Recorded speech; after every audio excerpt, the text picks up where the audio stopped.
My name is Emma. I am 32 years old. I live in a small town in the United States. I work at a big superstore. I have two children, Oliver and Mia. My life looks normal from the outside, but inside, my heart feels very tired. When I was 24 years old, I met a man named Daniel. He was tall and handsome. He had a bright smile. His eyes were kind. He made me laugh. He made me feel like I was the most important woman in the world. Daniel said sweet things to me. He said I was beautiful. He said he wanted to build a family with me. I believed every word. After 1 year, Daniel asked me to marry him. I said yes without thinking too much. I thought, this is love. This is forever. My parents were a little worried. They told me, Emma, take your time. But I didn't listen. I loved Daniel too much. I thought love was enough. At the start, our life was good. We lived in a small apartment. We cooked dinner together. We watched movies on the sofa. We laughed at silly jokes. I was happy. A few months after our wedding, I found out I was pregnant. I was so happy. Daniel seemed happy too. He kissed my stomach and said, I can't wait to meet our baby. But slowly, Daniel started to change. He came home late from work. He stopped talking to me kindly. He looked tired and angry most of the time. I thought, maybe he is stressed. Maybe he just needs some time. When Oliver was born, I cried happy tears. He was a beautiful baby boy with dark hair like his father. I wanted Daniel to be proud. I wanted him to hold Oliver close. But Daniel did not show much love. He held Oliver once, took a picture, and then said, I'm tired. I need to rest. I stayed up at night, rocking Oliver to sleep. I changed all the diapers. I cleaned the house. I cooked meals. Daniel sat on the sofa, watching sports or playing games on his phone. Sometimes I asked for help. He would say, You are the mom. You take care of it. Those words hurt me, but I stayed quiet. I thought, if I work harder, he will love me again. 2 years later, I had Mia, another beautiful baby. She had big brown eyes and a soft smile. Daniel didn't even come to the hospital when she was born. He said he was busy with work. I held my newborn daughter alone and cried.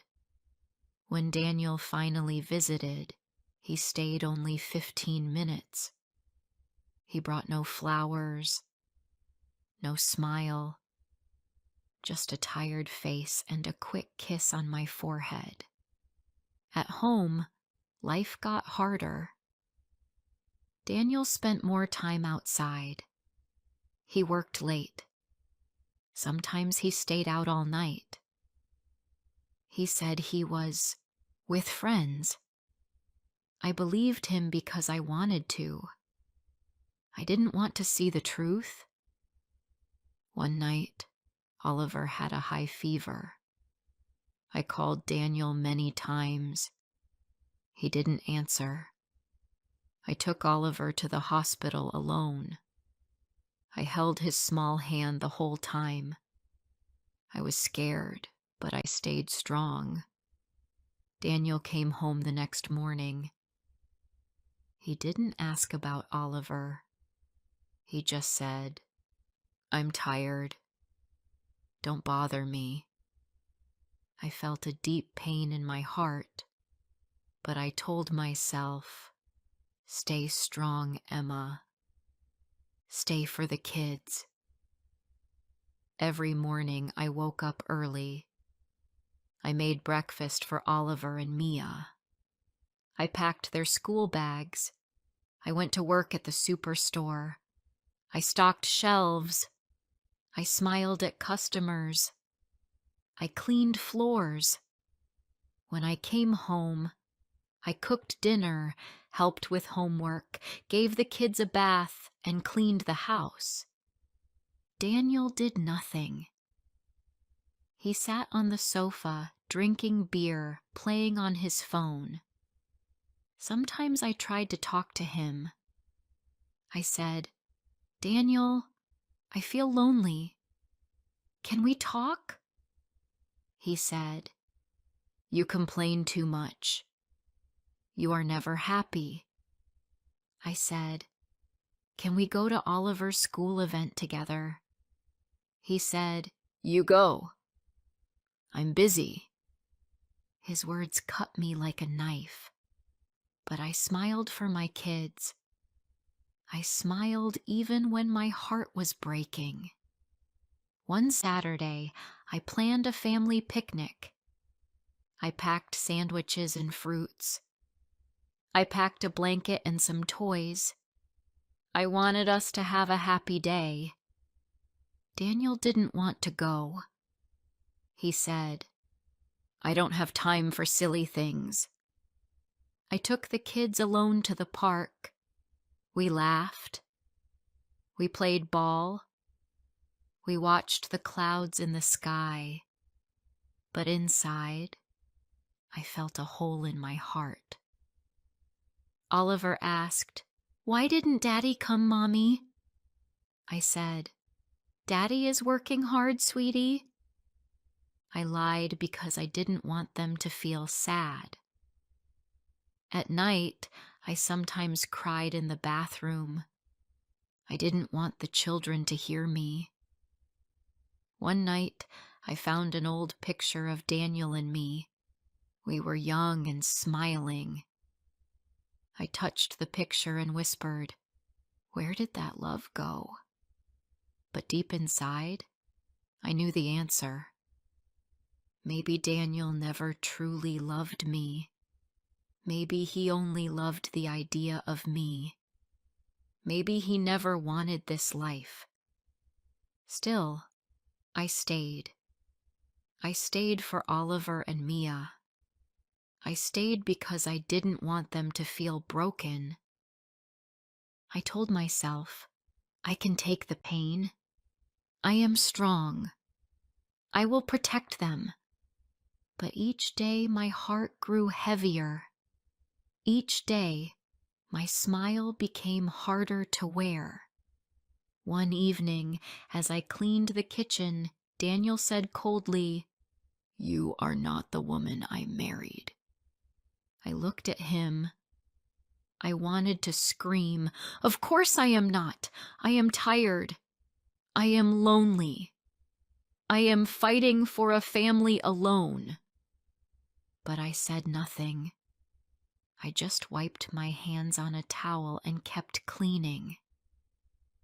Later that night, I sat by the window. The stars were shining. The world was sleeping. I whispered to myself, "Is this really my life? Is this really love?"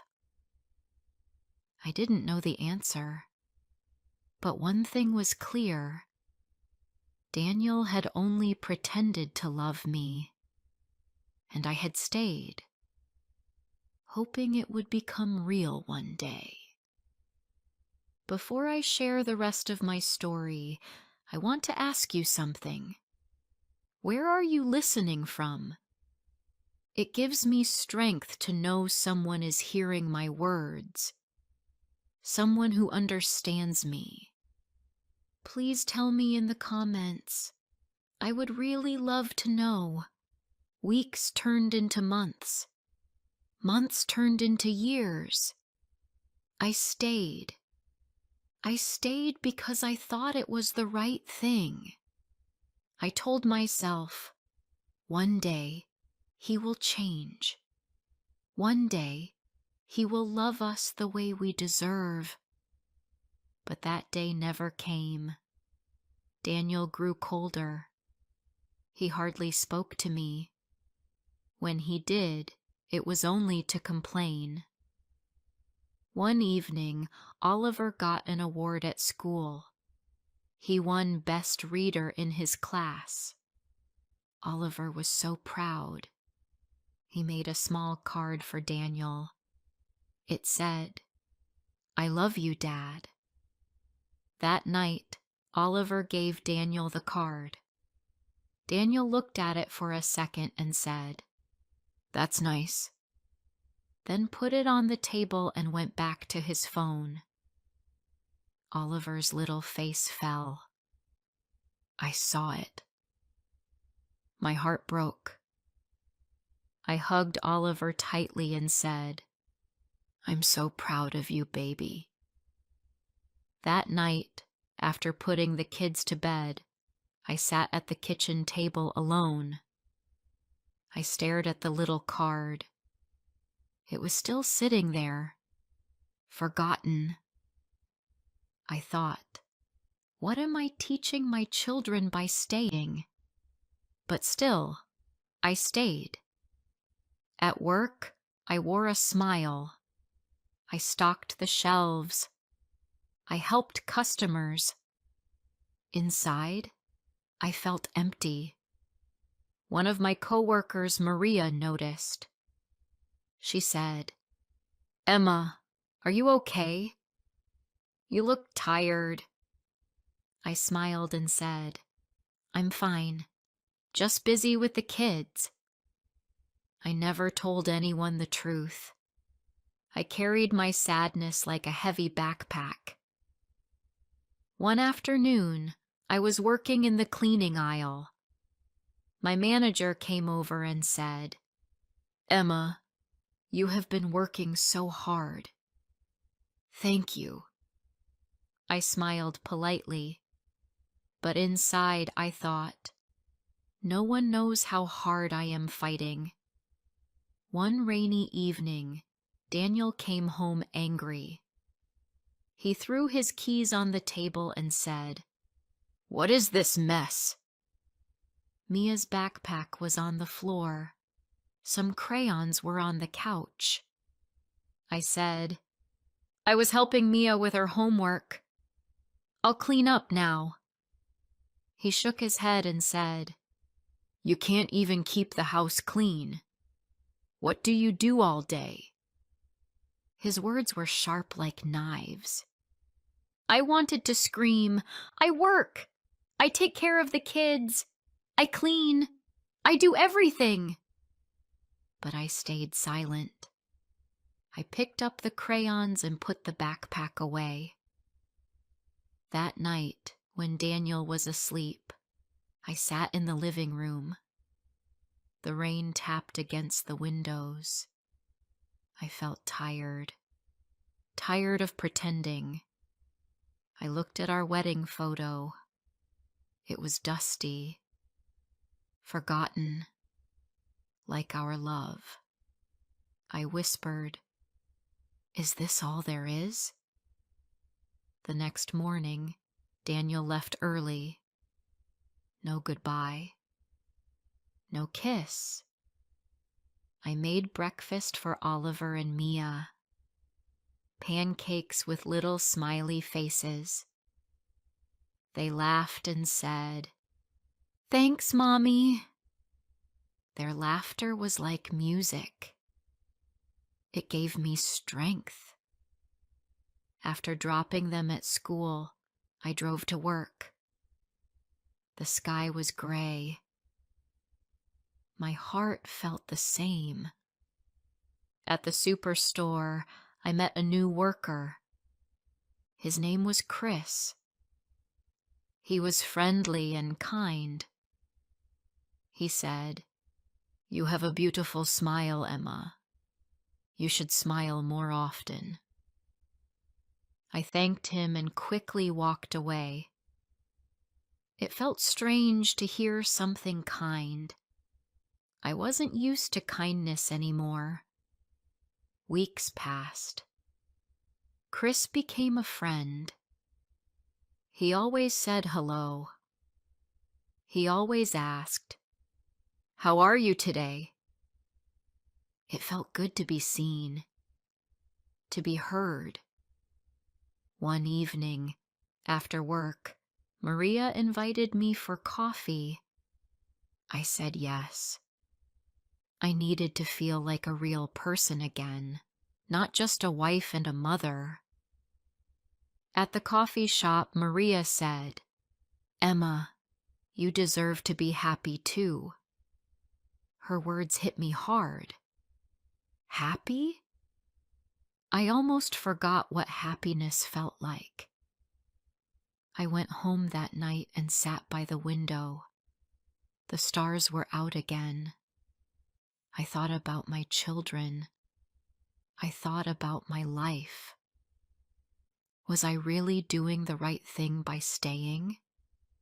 Was I showing them that love was cold and silent?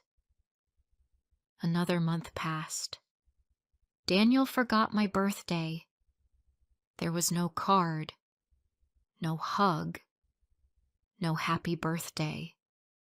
I cooked dinner as usual. I put the kids to bed. I cleaned the kitchen. I sat alone in the dark. I whispered, "Happy birthday, Emma," to myself. The next day, Maria surprised me with a small cupcake and a candle at work. She said, "Make a wish."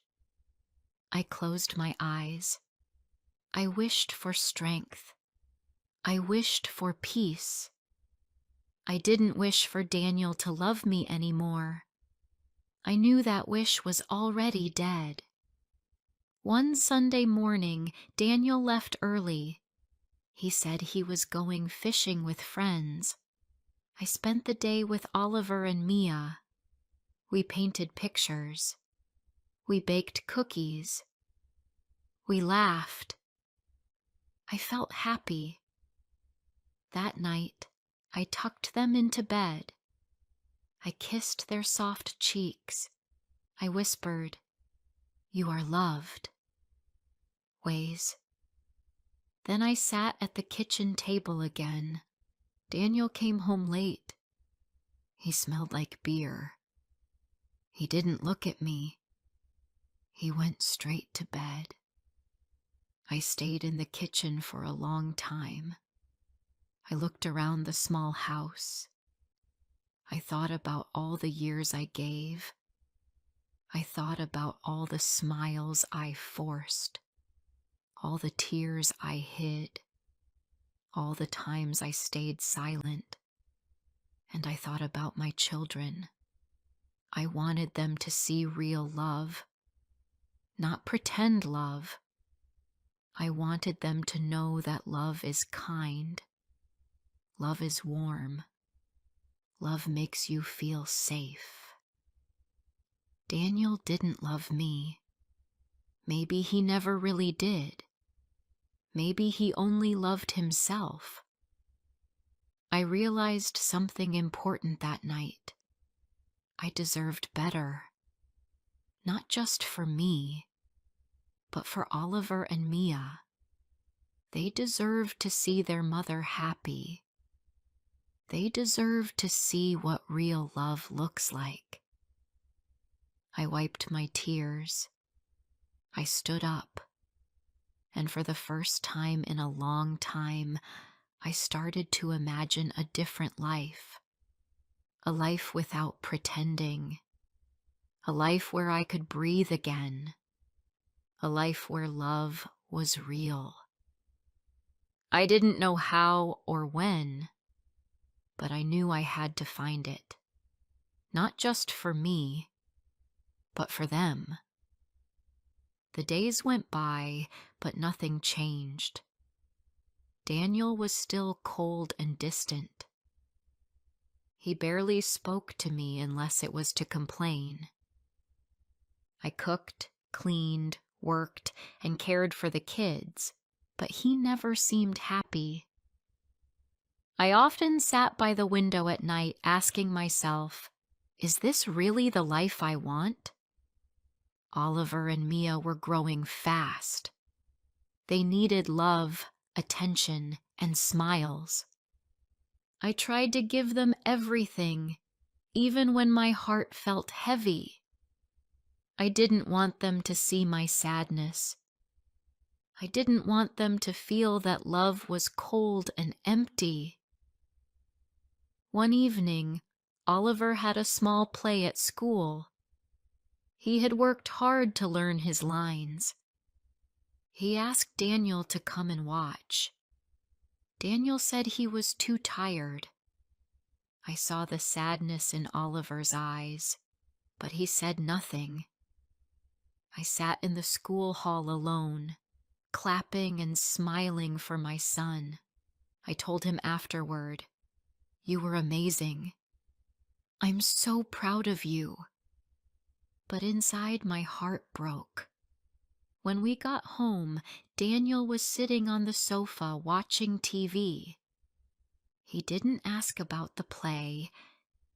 He didn't ask about Oliver. I put the kids to bed and sat alone in the kitchen, thinking about how many moments Daniel had already missed. The next morning, I went to work early. Maria, my friend at the superstore, noticed I was quiet. She made me a cup of coffee and said softly, "Emma, you deserve to be happy too." I smiled and thanked her, but my chest felt tight. Maybe I had forgotten what happiness even looked like. At home, nothing got better. Daniel became even more distant. Sometimes he didn't come home at night. When I asked where he was, he would get angry. "Stop asking stupid questions," he said. I learned to stay silent. It was easier than fighting. One Saturday afternoon, the kids and I made cookies together.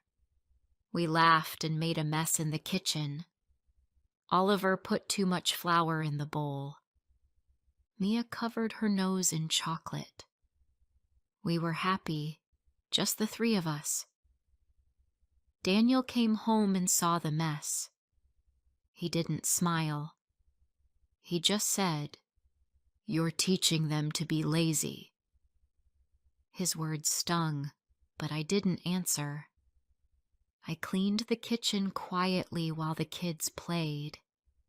I thought, I can't let his anger steal these small moments of joy.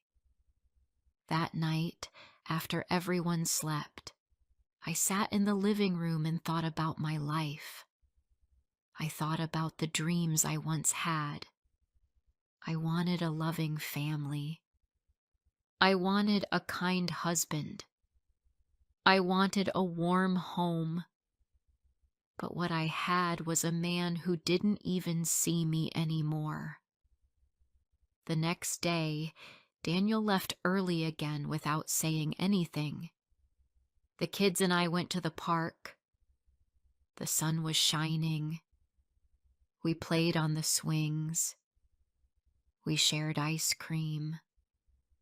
For the first time in a long time, I felt light.